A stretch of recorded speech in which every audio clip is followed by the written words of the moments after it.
पुनर्जन्म ये टॉपिक ऐसा है कि हमेशा इस पर डिस्कशन हुआ है। कुछ लोगों का मानना है कि पुनर्जन्म जैसी कोई चीज नहीं होती और कुछ लोग पुनर्जन्म में स्ट्रांगली बिलीव करते हैं। फिल्मों में तो पुनर्जन्म कई बार दिखाया गया है, लेकिन असल जिंदगी में भी कुछ ऐसे किस्से आए हैं जो सोचने पर मजबूर कर देते हैं कि क्या वाकई में पुनर्जन्म जैसी चीज एग्जिस्ट करती है।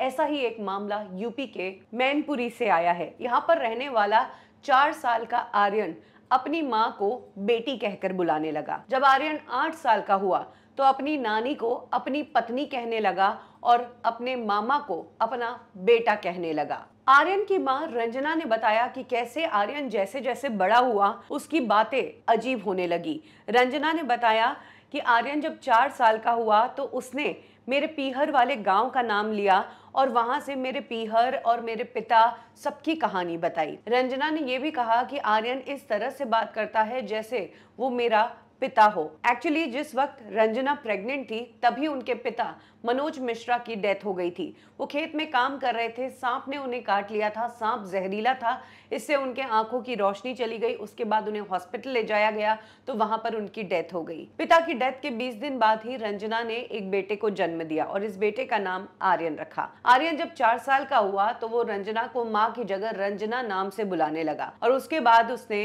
रतनपुर गाँव का नाम लेना शुरू कर दिया, जहाँ पर रंजना का घर है, जहाँ पर उनके माता पिता भाई रहते थे। आर्यन जब 8 साल का हुआ और रंजना उसे उसकी नानी के घर ले गई और नानी को देखते ही जब रंजना ने आर्यन से कहा कि नानी के पैर छुओ तो आर्यन ने ऐसा करने से मना कर दिया और ये कहने लगा कि ये मेरी नानी नहीं, ये तो मेरी पत्नी है।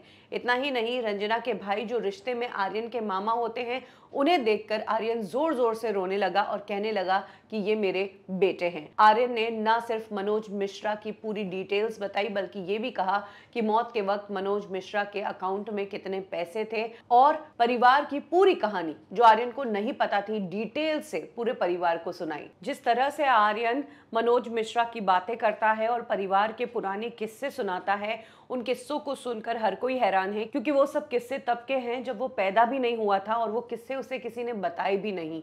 ऐसे में परिवार वाले ये देखकर हैरान हैं कि कैसे जो नाती है वो नाना का रूप लेकर ही पैदा हुआ है और ये उसके नाना का ही पुनर्जन्म है। आपको क्या लगता है, ये जो मामला सामने आया है वाकई में ये पुनर्जन्म का मामला है या कुछ और है? साथ ही ये भी बताइए कि क्या आपके साथ कोई पुनर्जन्म वाला इंसिडेंट हुआ है और क्या आप पुनर्जन्म में विश्वास करते हैं?